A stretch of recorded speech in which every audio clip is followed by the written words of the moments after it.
जरांगे पाटील यांनी जे 5 दिवस उपोषण केलं होतं, त्यानंतर सरकारने त्यांच्या काही मागण्या मान्य केल्या आहेत.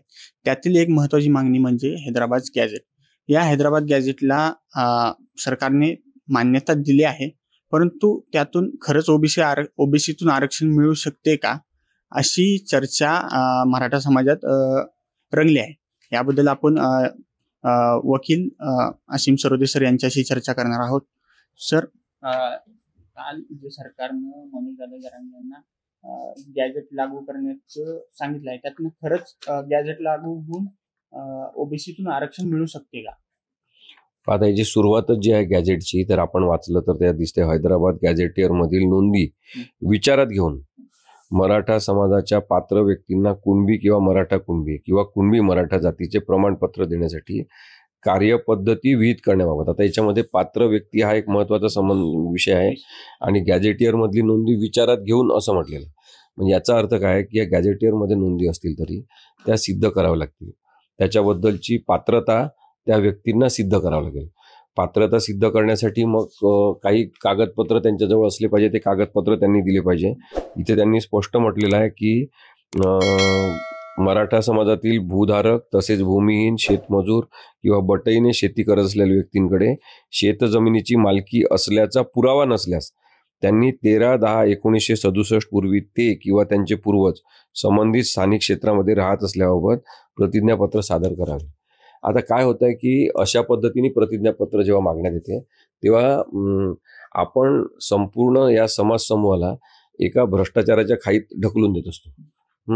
मनोजदादांनी काल स्टेजवरून सांगितलं की जात पडताळणीच्या संदर्भामध्ये बरेचदा हे लक्षात आलेलं आहे की 20-25 हजार रुपये सरसकट मागितले जातात, नाही तर अर्ज थांबवून ठेवले जातात.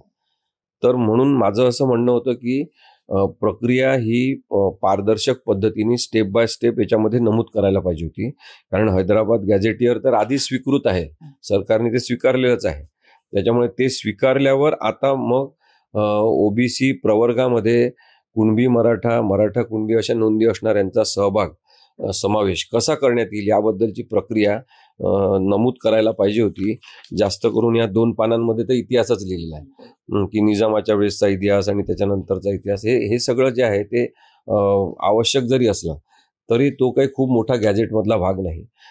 ते पानं भरवण्याचं काम केलेलं आहे आणि म्हणून मनोजदादा जरांगेंच्या उपोषणाची फलश्रुती ही खूपच अंशतः यशाच्या मार्गावर जाताना आपल्याला याच्यात दिसते. आणि ह्याची अंमलबजावणी करताना नेमकं काय अडचणी येतील? पहिली अडचण हीच येणार आहे की ज्यांच्याकडे कागदोपत्री पुरावे नाही त्यांनी आपलं अस्तित्व आणि पात्रता कशी सिद्ध करायची, हा सगळ्यात महत्त्वाचा मुद्दा असणार आहे. आणि त्यासाठी मग आता सरकारच्या उपाययोजना काय आहे हे महत्त्वाचं आहे. म्हणून मला असं वाटतं की जे काही गॅझेट त्यांनी काढलं असेल शासनातर्फे त्याच्यामधून मनोजदादांची आणि मराठा समाजाची फसवणूक झाली आहे का हा प्रश्न पुढे येतो. आणि फसवणूक झाली आहे का याचं परत उत्तर आपल्याला अंमलबजावणीच्या पातळीवर सरकार किंवा शासन कसं काम करणार याच्यातून दिसणार आहे. आणि तेव्हाच आपल्याला म्हणजे 90 दिवसाचा त्यांनी कालावधी दिलेला आहे.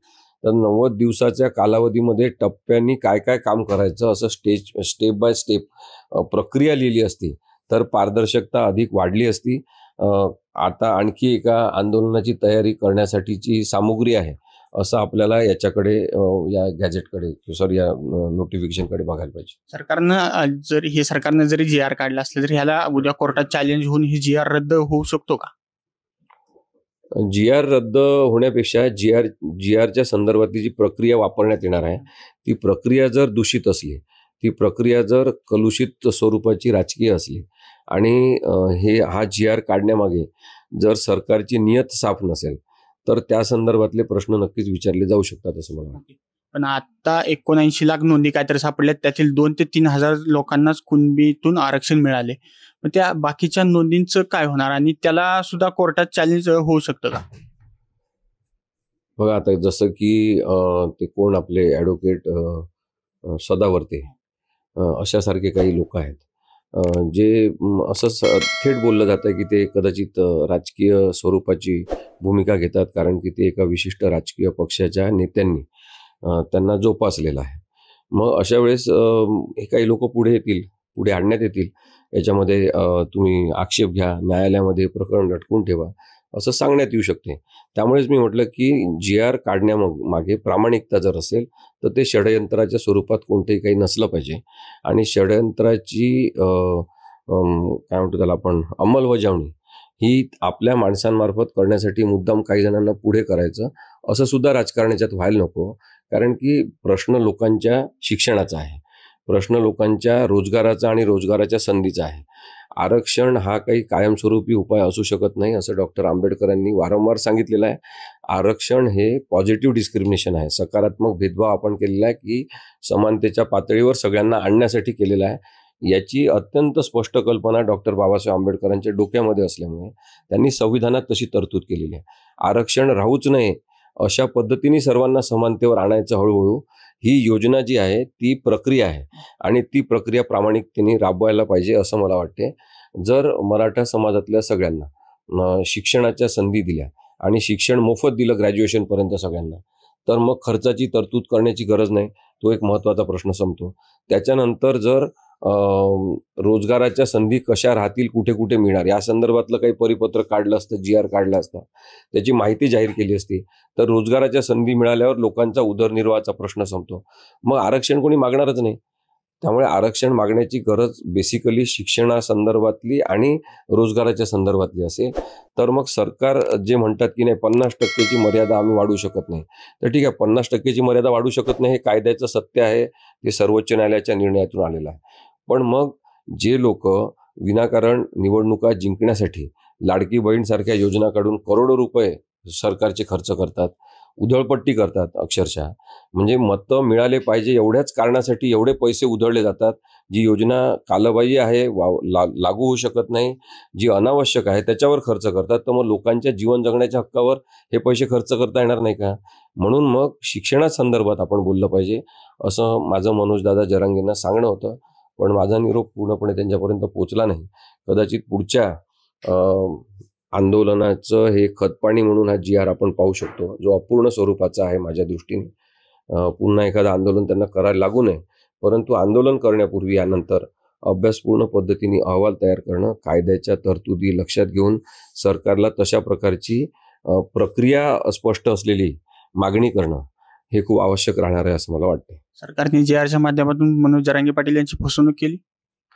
सरकारने हा राजकीय तोडगा काढत असताना न्यायालयाच्या दबावाचा पण एक वापर झालेला आहे असं दिसते.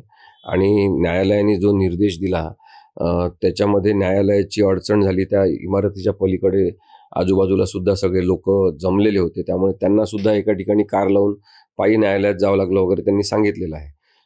तर त्यामुळे मला वाटतं की जी कोंडी झाली रस्त्यांवर, ती कोंडी नंतर मराठा समाजाची आंदोलनकर्त्यांची झाली आणि त्यातून सुद्धा कदाचित मनोजदादांवर एक दबाव आलेला होता, मानसिक असेल, मनोवैज्ञानिक असं वगैरे म्हणतात त्याला. तर तशा स्वरूपाचा की त्यांना उपाय शोधणं आवश्यक होतं. इतके दिवस ते आंदोलन चालू शकलं नसतं, पण खूपच अंशतः मागण्या मान्य झालेल्या आहेत. त्यामुळे परिणामकारकता या GRची काय असणार, अंमलबजावणीच्या पातळीवर चुका करतात का सरकार, याच्यावर त्याची शुद्धता आणि प्रामाणिकता अवलंबून आहे असं मला वाटतं. मनोजदादा जरांगे यांच्याशी याबद्दल चर्चा करणार आहात का? तर मनोजदादांनी जेव्हा जेव्हा मला संपर्क केलेला आहे तेव्हा मी त्यांना मदत करण्याचा नेहमीच प्रयत्न केलेला आहे. पण माझं जे संविधानिक मत आहे की आरक्षण हा सगळ्या गोष्टींचा मार्ग आहे असं समजणं आपण थांबवलं पाहिजे. तर मग मूलभूत जीवनावश्यक गोष्टी जे मी तुम्हाला सांगितलं की शिक्षण मोफत असलं पाहिजे भारतामध्ये आणि रोजगाराच्या संधी असल्या पाहिजे, याच्याबद्दल सगळ्या समाजातल्या लोकांनी बोललं पाहिजे. सरकारच्या पैसे खर्च करण्याच्या प्रवृत्तीचं मूल्यांकन झालं पाहिजे. आर्थिक तरतुदी कोणासाठी करतात आणि कोणासाठी वापरतात याबद्दल लोकांचं म्हणणं जे आहे ते लोकसहभागातून पुढे नेलं पाहिजे. तर हे सगळे आरक्षणाचे जे मुद्दे आहे ते आपण चांगल्या पद्धतीने प्रामाणिकतेने ॲड्रेस करू शकतो. मनोजदादा जरांगे यांनी जे शारीरिक श्रम केले, मानसिक त्रास त्यांना झाला, त्या मराठा समाजातल्या सगळ्या लोकांना, आंदोलकांना तो त्रास झाला, असुविधेचा त्रास झाला, अस्वच्छतेचा त्रास झाला, जेवण मिळालं नाही, त्या सगळ्या त्रासाच्या प्रमाणामध्ये हा जो GR आहे ती एक खूप मोठी उपलब्धी किंवा फलश्रुती आहे असं म्हणता येणार नाही. तर मनोजदादा जरांगे पाटील यांच्या आंदोलनापेक्षा फलश्रुती मोठी नाही असं मत आसिम सरोदे यांनी मांडलं आहे. अक्षय साबळे, आपलं महानगर, पुणे.